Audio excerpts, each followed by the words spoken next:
lakini Raila toka kwa Ruto.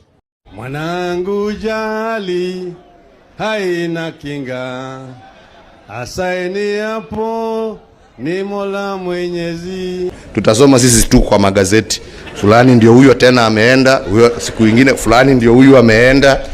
So kila mtu pahali alipo fungua macho. Na aliniambia hii mzee wachia mimi.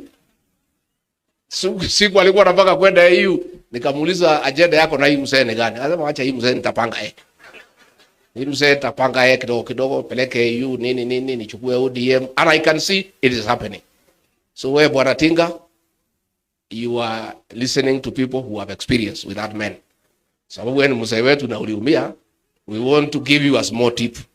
Huyo mtu achana naye. If you die, there's nothing to fear.